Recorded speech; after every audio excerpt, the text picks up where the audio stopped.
야, 우리가 인생길을 갈 때 인생의 여정에서 때로는 전혀 앞이 보이질 않는 그런 어둠과 난관을 만날 때가 있습니다. 이때 우리는 어떻게 해야 할지, 어디로 가야 좋을지 몰라 당황할 수 있습니다.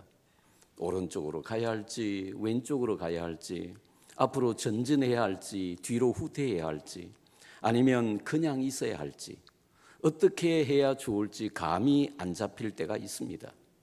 그것은 아마 우리 인생이 한마디로 딱 꼬집어 뭐라고 설명할 수 없을 만큼 복잡하고 미묘하기 때문일 것입니다. 그래서 우리는 인생길을 가다가 때로는 길을 잃어버리기도 하고 자빠지기도 하고 또 잘못된 길로 빠지기도 하는 것입니다. 그러나 우리가 이 세상에 태어나고 난 뒤부터 우리의 마지막 날까지 우리 인생 여정을 인도해 주시는 분은 하나님이십니다. 2025년 올해도 선한 목자이신 여호와께서 여러분과 저희 인생길을 인도해 주셔서 항상 바른 길 걷게 해주시기를 축원합니다. 오늘은 최악의 시대 환경 속에서 사역했던 엘리야 선지자가 어떻게 하나님의 인도를 받고 있는지 살펴보고자 합니다. 엘리야가 활약하던 당시는 그 유명한 아합 왕이 통치하고 있던 시대였습니다. 북방 이스라엘의 왕들은 하나같이 우상 숭배하는 악한 왕들이었는데 그 중에서도 아합은 우상 숭배하고 악을 행하는 데 있어서 타의 추종을 불허할 만큼 정말 고약한 왕이었습니다. 열왕기상 16장 30절에서 33절까지의 말씀을 보시기 바랍니다. 오므리의 아들 아합이 그의 이전의 모든 사람보다 여호와 보시기에 악을 더욱 행하여 느바스의 아들 여로보암의 죄를 따라 행하는 것을 오히려 가볍게 여기며 시돈 사람의 왕 엣바알의 딸 이세벨을 아내로 삼고 바알을 섬겨 예배하고 사마리아에 건축한 바알의 신전 안에 바알을 위하여 제단을 쌓으며 또 아세라상을 만들었으니 그는 그 이전의 이스라엘의 모든 왕보다 심히 이스라엘 하나님 여호와를 노하시게 하였더라. 아합은 악한 역대 이스라엘 왕 중에서도 타의 추종을 불허할 정도로 심히 악한 왕이었습니다. 그러니 그 시대가 얼마나 타락하고 부패했겠습니까? 하나님의 선지자들은 잡혀 죽거나 자취를 감춰버렸고 바알과 우상을 섬기는 거짓 선지자들이 판을 치는 세상이었습니다. 이런 부패하고 어두운 시대에 혜성같이 등장한 하나님의 사람이 있었으니 그가 바로 엘리야였습니다. 첫째로 아합 왕에게 경고하는 엘리야. 정의와 선은 사라지고 불의와 악의 기승을 부리는 어두운 시대였습니다. 하나님을 사랑하고 나라를 참으로 걱정하는 사람들은 자취를 감추었고 아합과 이세벨의 우상 정책에 찬동하며 아부하는 간신들만 남았습니다. 이때 호련히 아합에게 나타나 그를 책망하고 경고한 선지자가 있었는데 그가 바로 엘리야였습니다. 마치 애굽 왕 바로를 찾아가 내 백성을 보내라고 외치던 모세처럼 동생의 아내를 빼앗고 타락하던 헤롯 왕을 책망하던 세리 요한처럼 엘리야는 아합을 책망하고 견고했습니다. 내가 섬기는 이스라엘의 하나님 여호와께서 살아계심을 두고 맹세하노니 내 말이 없으면 수년 동안 비도 이슬도 있지 아니하리라. 이스라엘은 원래 비가 없는 지역입니다. 고작 해야 1년에 이른 비와 늦은 비 2차례 정도 비가 올 뿐입니다. 그리고 새벽마다 비가 없기 때문에 새벽마다 이슬이 내려서 메마른 땅을 조금 적셔줍니다. 그렇지 않아도 비가 없어서 척박한 이스라엘 땅에 수년 동안 비가 없다고 생각해 보세요. 아마 많은 백성들이 굶어 죽을 겁니다. 그런데 온몸에 털이 숭숭 나고 가죽옷을 입은 괴상한 사나이가 나타나서는 앞으로 수년 동안 이스라엘에 비와 이슬이 없을 거라고 폭탄 선언을 하는 것입니다. 비뿐만 아니라 이슬도 없을 거래요. 엘리야도 이스라엘 사람인데 자기 나라를 향해 이런 저주와 재앙의 메시지를 선포하는 것이 왜 아프지가 않겠습니까? 그러나 지금 이스라엘 백성들은 아합과 이세벨의 영향으로 하나님을 버리고 바알 우상을 섬기고 있습니다. 극도로 타락하고 부패했습니다.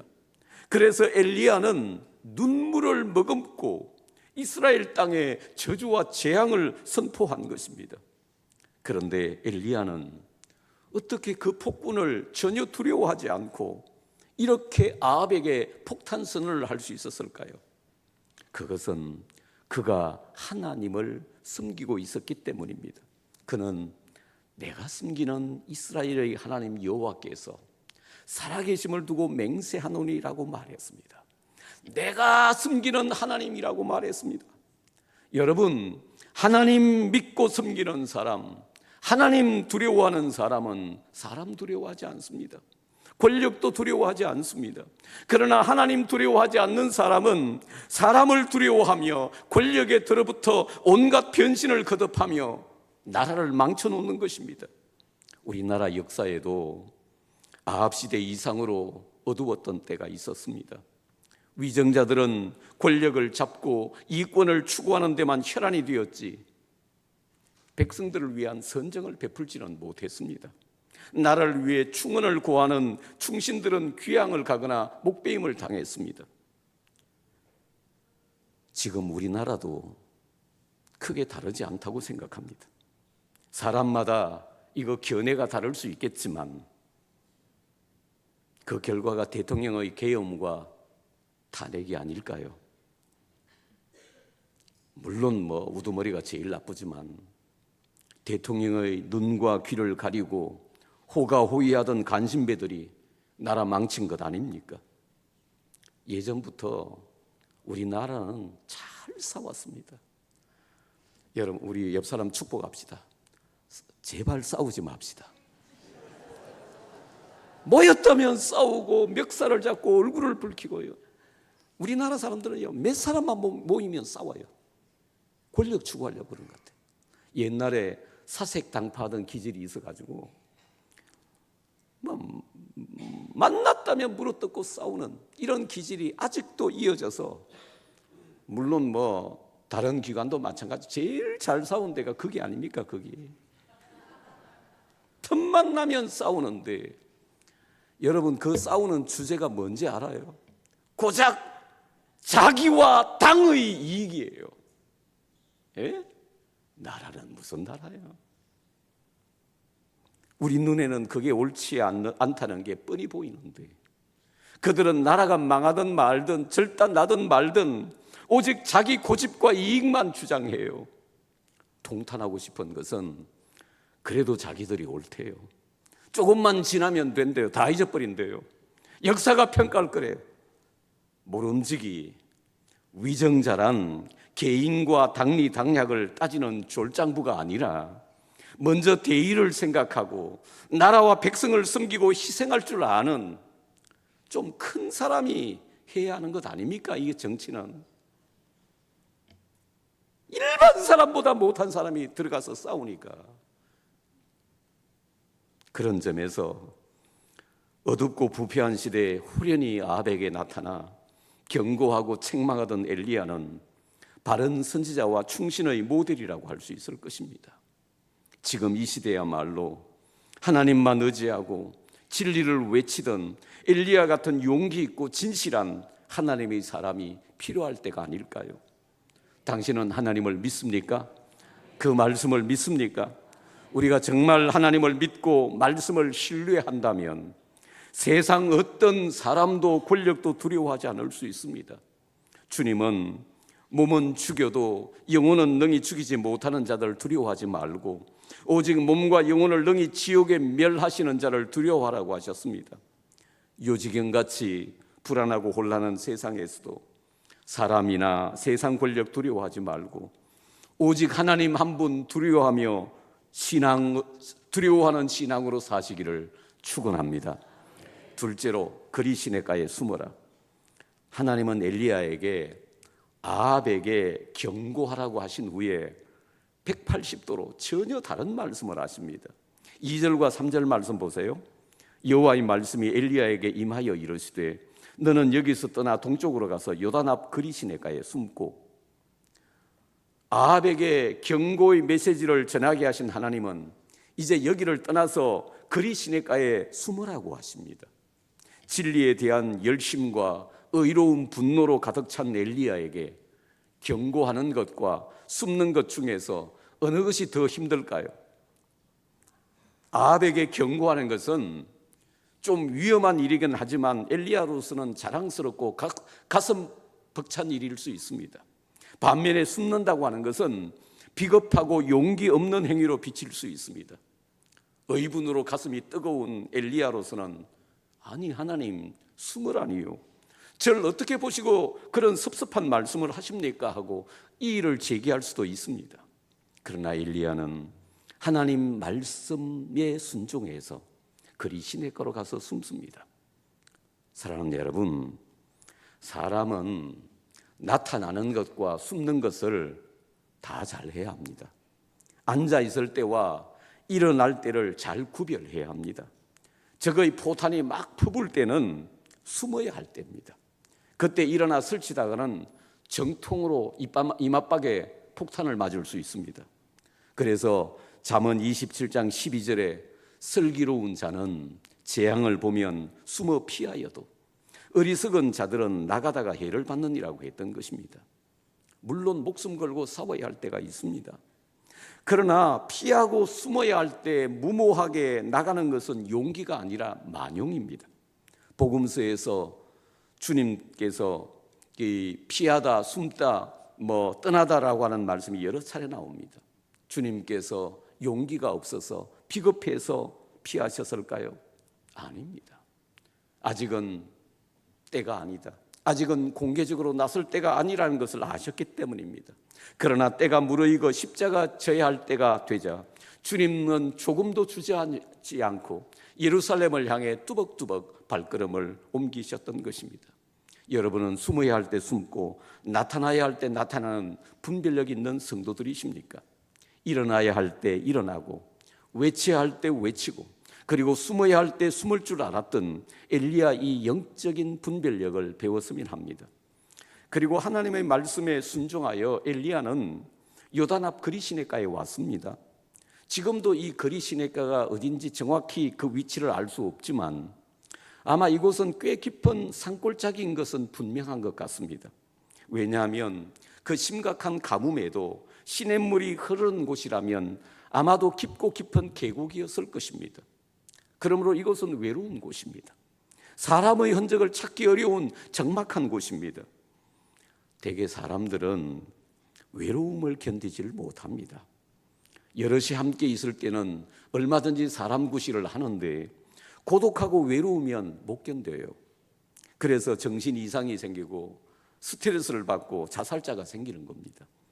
그 자살자의 가장 높은 퍼센테이지가 고독과 외로움을 이기지 못했기 때문이라고 합니다. 놀랍죠? 그러면 하나님은 왜 엘리야를 이 고독하고 외로운 곳으로 보내셨을까요? 그것은 아무도 없는 적막한 골짜기에서 오직 하나님만 의지하고 하나님과 교제하도록 하기 위한 배려였을 것입니다. 돌아보면 위대한 하나님의 사람들은 한결같이 외롭고 고독한 시간을 가졌습니다. 이거요, 여러분 외로움과 고독 못 이기면 영적으로 성장하지 못합니다. 외로움과 고독을 이겨낼 수 있어야 해요. 모세는 미디안 광야에서 양떼를 치면서 40년간 외롭게 지냈습니다. 사도 바울도 주님을 만난 후 3년 동안 아라비아 사막에서 고독한 시간을 보냈습니다.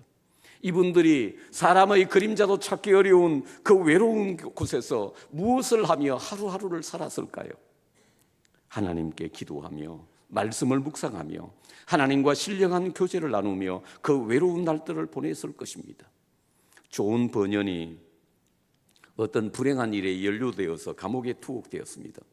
그곳은 외롭고 비참한 곳이었지만 번연은 감옥에서 하나님께 기도하며 교제하다가 철로역정이라고 하는 성경다움으로 세상에서 많이 읽히는 위대한 작품을 저술할 수 있었습니다. 아마 엘리야도 외롭고 적막한 깊은 산속 그리 시냇가에서 오직 하나님께 기도하며 교제하며 깊은 은혜의 세계로 나아갔을 것입니다. 여러분, 외롭지 않습니까? 되게 외롭다고 생각하시는 분 계세요? 많은 시간을 혼자서 보내고 있는 상황입니까? 그렇다면 차라리 그 외로움과 고독을 적극적으로 활용하는 것은 어떨까요? 어쩌면 이때야말로 하나님과 깊이 교제하고 하나님을 뜨겁게 만날 수 있는 찬스가 아닐까요? 그런데 문제는 그리 시냇가에서 무엇을 먹느냐는 것입니다. 하나님께서 가라고 하셨으니 가야 하긴 하겠는데 목구멍이 포도청인지라 이 먹는 문제가 막연해요. 그런데 하나님은 순종해서 그리 시냇가에 온 엘리야를 어떻게 먹이시죠? 그가 여호와의 말씀과 같이 하여 곧 가서 요단 앞 그리 시냇가에 머물매 까마귀들이 아침에도 떡과 고기를 저녁에도 떡과 고기를 가져왔고 시냇물을 마셨다고 했습니다. 하나님께서 그리 시냇가에 온 엘리야에게 아침 저녁으로 원래 이거 까마귀 이야기하면 또 시간 길어지는데요, 이게 부정한 짐승이에요. 하나님께서 이 부정한 짐승을 오히려 이용해서 떡과 고기로 아침 저녁마다 엘리야를 먹이십니다. 지금 이스라엘에는 가뭄이 들어서요, 사람들이 굶어 죽고 난립니다. 그런데 좋으신 하나님께서는 그리 시냇가에 피신한 엘리야에게 최고의 식탁을 준비해 주십니다. 아침 저녁으로, 점심은 왜 안 주시는지 모르겠습니다. 아침 저녁으로 꼭 시간 맞추어서 까마귀를 통해서 떡과 고기를 날라다 주셨습니다. 그리고 깊은 계곡에 흐르는 맑은 시냇물, 건강에 좋은 미네랄 워터, 생수를 마시게 하셨습니다. 여기서 하나님께서 짜주신 두 가지 메뉴를 생각해 보십시다. 까마귀를 통해서는 떡과 고기를 공급해 주셨습니다. 이것은 전적인 하나님의 기적이지요. 또 그리 시냇가에 맑은 물을 공급해 주셨습니다. 이것은 자연적이고 일상적인 하나님의 은혜입니다. 우리는 하나님이 떡과 고기를 그 까마귀를 통해서 날라주셨는데 이왕이면 물도 까마귀를 통해서 날라주시면 어떨까라고 생각할 수 있습니다. 그러나 여러분, 하나님은 언제나 신비한 기적으로만 역사하시는 것은 아닙니다. 오히려 하나님은 일상생활 구석구석에 수많은 자연적인 은총을 베풀어 주십니다. 그래서 신비한 기적도 하나님의 은혜요, 일상적이고 자연적인 은총도 하나님의 은혜입니다. 당신은 극적인 일에만 감격하고 감사하면서 하나님이 끊임없이 베풀어 주시는 일상적인 은혜는 잊고 있지는 않은지요? 날마다 우리에게 공급해 주시는 음식, 우리가 일할 수 있고 활동할 수 있는 건강, 마음껏 교회 다니고 하나님께 예배할 수 있는 자유, 편안하게 쉴 수 있는 우리 가정, 이런 자연적인 하나님의 은혜에도 감사해야 하지 않을까요? 이스라엘 백성들이 출애굽에서 40년간 메마른 광야를 통과할 때는 양식을 얻을 수 있는 방법이 원천적으로 차단되어 있었습니다. 양식이 없어요. 그때 하나님께서는 하늘 문을 여시고 이스라엘 백성들에게 친히 양식을 공급해 주셨죠. 무엇입니까? 만나죠. 그러나 이스라엘 백성들이 가나안 땅에 들어오고 난 뒤에는 더 이상 만나를 내려주시지 않습니다. 그것은 하나님께서 만나를 내릴 수 있는 능력이 없기 때문이 아니라 이스라엘 백성들이 가나안 땅에서 일해서 양식을 얻을 수 있었기 때문입니다. 그래서 우리가 만나만 하나님의 은혜라고 생각해서는 안 됩니다. 하나님께서 내려주신 만나도 하나님의 은혜요, 가나안 땅의 농산물도 하나님의 은혜입니다. 까마귀가 날라다 준 떡과 고기도 하나님의 은혜요, 그리 시냇물도 하나님의 은혜입니다. 기적적인 것도 일상적인 것도 모두 하나님의 은혜요, 하나님께 감사해야 할 대목인 것입니다. 사랑하는 여러분, 하나님께서는 아합에게 경고한 엘리야에게 그리 시냇가로 가서 숨으라고 하셨습니다. 엘리야가 약간 당황했겠지만 순종하여 그리 시냇가에 숨었을 때 하나님은 그를 책임져 주셨습니다. 그 감으로 메마를 때 아침 저녁으로 까마귀가 배달해 준 떡과 고기를 먹으며 맑은 시냇물을 마시며 지낼 수 있었습니다. 우리가 하나님이 원하시는 장소에 있기만 하면 하나님은 반드시 책임지십니다. 당신은 지금 하나님이 원하시는 위치와 장소에 있습니까? 그렇다면 안심하십시오. 하나님은 반드시 당신을 책임지시고 선한 길로 인도하실 것입니다. 셋째로 사르밧으로 가라. 그런데 이렇게 그리 시냇가로 피신해서 잘 지내고 있던 엘리야에게 위기가 왔습니다. 그것은 계속되는 가뭄으로 깊은 산골짜기의 그리 시냇물도 마르기 시작한 것입니다. 엘리야는 까마귀가 배달해주는 떡과 고기만 먹고 살 수는 없습니다. 물도 마셔야 합니다. 그런데 이제 그 그리 시냇물이 바닥을 드러냈습니다. 엘리야로서는 이거 심각한 위기가 아닐 수 없습니다. 그러나 이 위기를 통해서 하나님은 또다시 엘리야의 발걸음을 인도해 주십니다. 그래서 우리의 가는 길이 막히고 보이지 않을 때 우리는 당황하지 말아야 합니다. 살아계신 하나님, 우리를 인도하시는 하나님은 우리의 한 문을 닫으실 때는 또 다른 문을 여셔서 우리로 하여금 계속 신앙의 행진을 하게 하시는 것입니다. 말라가는 그리 시냇물을 바라보며 엘리야는 어떤 생각을 했을까요? 내가 계속 이곳에 머물러 있어야 할 것인가? 아니면 물은 바닥을 드러냈는데 물을 찾아 물이 있는 다른 곳으로 이동해야 할 것인가? 그러나 엘리야는 물을 찾아 마음대로 움직이지 않습니다. 하나님의 인도와 지시가 있을 때까지 한 발짝도 움직이지 않습니다. 하나님이 나를 그리 시냇가로 인도하셨다. 그렇다면 그 하나님께서 나를 이제 그리 시냇물이 말라가고 있지만 하나님께서 나를 또 다른 곳으로 인도하실 것이다. 그러면서 하나님을 기다렸습니다. 그랬을 때 하나님의 말씀이 다시 엘리야에게 임하여 그를 인도해 주십니다. 여호와의 말씀이 엘리야에게 임하여 이르시되 너는 일어나 시돈에 속한 사르밧으로 가서 거기 머물라. 내가 그곳 과부에게 명하여 내게 음식을 주게 하였느니라. 이것이 우리가 그에게 배워야 할 교훈입니다. 그리고 그제서야 하나님의 명령이 있고야 일어나 그리 시냇가를 떠나는 엘리야를 보십시오. 사랑하는 여러분, 성숙한 그리스도인은 하나님의 뜻을 분별하며 하나님의 때를 기다릴 줄 압니다.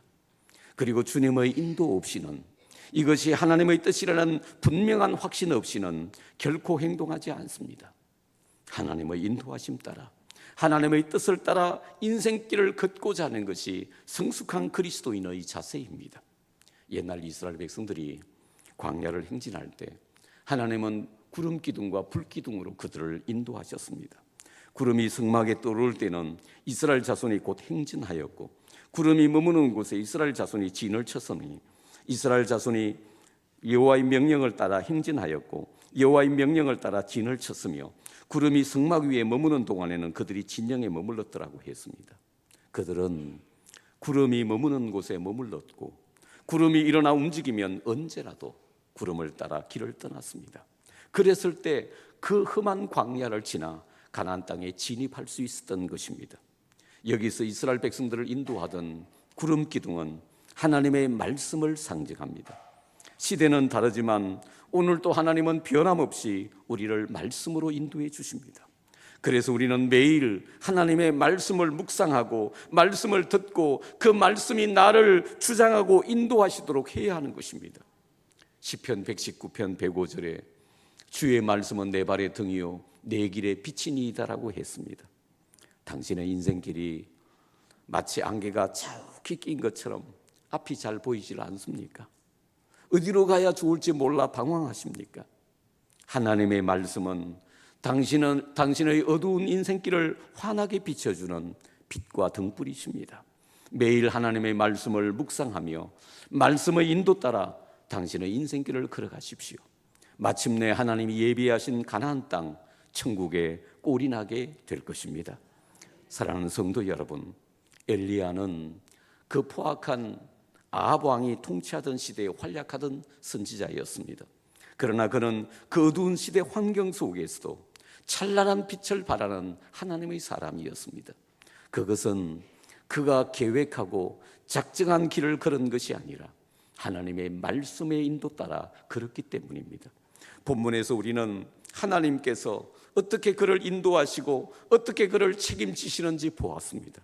하나님께서 일어나 외치라고 할 때 그는 오직 하나님만 의지하고 폭군 아합을 찾아가 내 말이 없으면 수년 동안 비와 이슬이 없을 거라고 선포했습니다.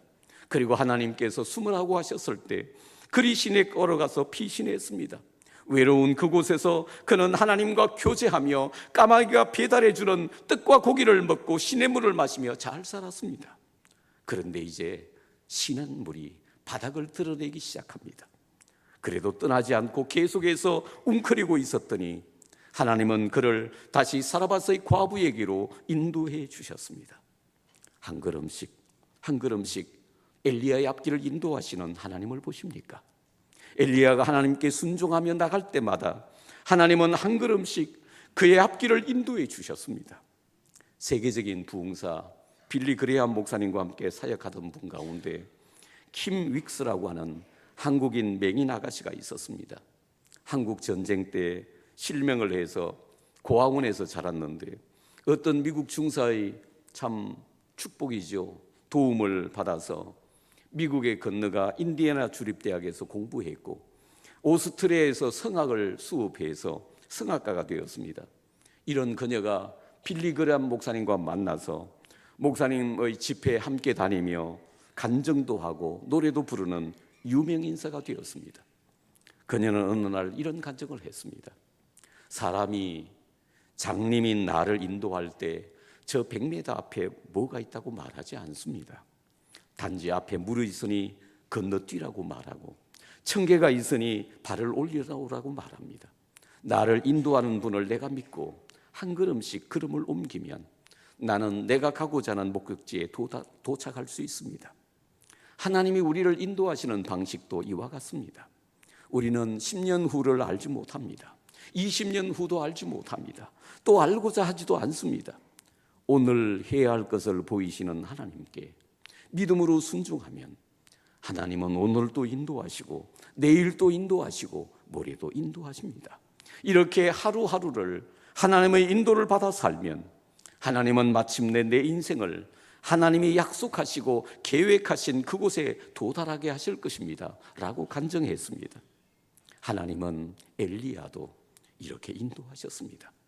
그 시대가 암흑같이 어두운 시대였지만 하나님은 엘리야를 아합 왕에게로 그리 시냇가로 그리고 사라밧 과부에게로 한 걸음 한 걸음 인도하셨습니다. 하나님께서 여러분과 저를 인도하는 방식도 마찬가지입니다. 우리가 10년 후의 일을 알지 못하고 심지어 내일 일도 알지 못하지만 하나님께서 오늘 우리에게 하라고 명하시는 것을 순종하며 나갈 때 하나님은 오늘도 인도하시고 내일도 인도하시고 모레도 인도하시고 우리의 손 꼭 붙잡고 우리 일생 다 가도록 인도하시고 천국까지 우리를 인도하실 것입니다. 2025년도가 이제 막 시작했습니다. 2025년도에는 여러분 기도 제목들이 다 이루어지고 여러분 생에 잊을 수 없는 축복된 한 해 되시기를 기원합니다. 우리 모두 주님의 손 꼭 붙잡고 주님의 인도하심 따라 미지의 2025년도를 향해 나아가십시다.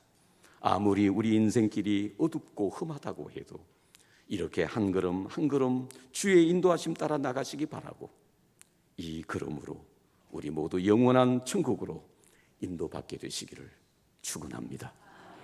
기도하시겠습니다. 언제나 새로운 것을 만나면 우리 가슴이 설렙니다. 새해는 우리 가슴을 뛰게 하고 설레게 합니다. 그런데 단지 해가 바뀌었다고 해서 우리가 변화되는 것은 아닙니다. 그 해는 작년의 해와 똑같습니다. 다만 내가 변화되어야 됩니다. 우리 이렇게 한번 결심하십시다. 엘리야처럼 내가 지금까지는 내 계획과 내 결심대로 살았지만 내가 하나님의 인도 따라서 하나님의 말씀의 인도 따라서 한번 살겠다고 하나님은 엘리야를 아합 왕에게로, 그리 시냇가로, 사르밧 과부에게로 한 걸음 한 걸음 그 험한 세상에서도 그렇게 인도해 주셨습니다.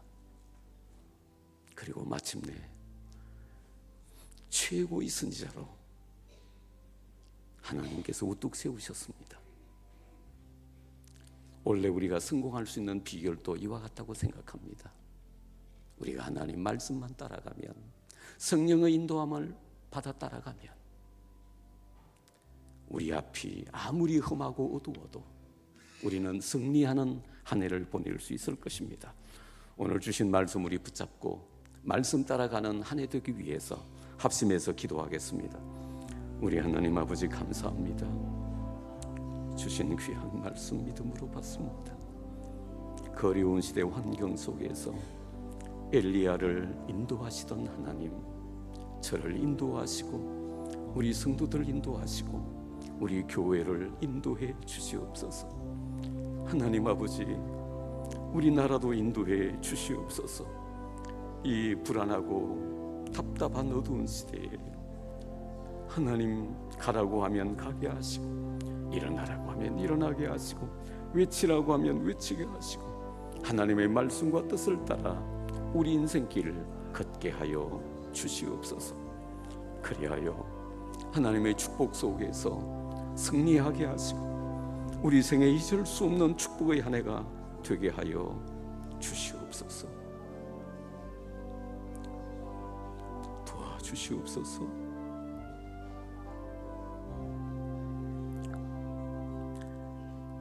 사랑하는 주님, 그 어렵고 어두운 시대 환경 속에서도 엘리야를 아합에게로, 그리 시냇가로, 사르밧 과부에게로 인도하시는 하나님을 보았습니다. 오늘 우리도 엘리야 못지않은 불안하고 어두운 시대 속에 살고 있습니다. 내일 일을 장담할 수가 없습니다. 주님, 우리의 인생 여정도 인도하여 주시옵소서. 지금 위기를 겪고 있는 우리 조국 대한민국도 하나님이여 인도하여 주시옵소서. 하나님이 일어나라고 할 때 일어나게 하시고, 머물라고 할 때 머물게 하시고, 기다리라고 할 때 기다리게 하셔서 하나님 말씀과 성령의 인도 따라 우리 인생길을 걷게 하여 주시옵소서. 하나님 말씀 따라 가다가 때때로 위기를 만나더라도 인간적인 생각으로 나가지 않게 하시고, 오늘도 한 걸음씩 한 걸음씩 우리의 발걸음을 인도해 주시는 성실하신 하나님을 믿고 기다릴 줄 알게 하여 주시옵소서. 주님, 2025년도 시작했습니다. 새초부터 새말까지 주님의 손 붙잡고 주님의 인도하심 따라 한 걸음 한 걸음 나가게 하셔서 2025년도가 우리 생에 잊을 수 없는 축복의 한 해가 되게 하여 주시옵소서. 내일부터 시작되는 새해맞이 축복 새벽기도에 우리 다 함께 해서 기도하고 응답받고 이 한 해를 축복의 한 해로 만들게 하여 주시옵소서. 그리하여 주의 인도하심 따라 가는 우리의 인생길이 좌로도 우로도 치우치지 않고 언제나 바른 길 가게 하옵시고, 마침내 우리 모두 천국에서 주님 앞에 서게 하여 주시옵소서.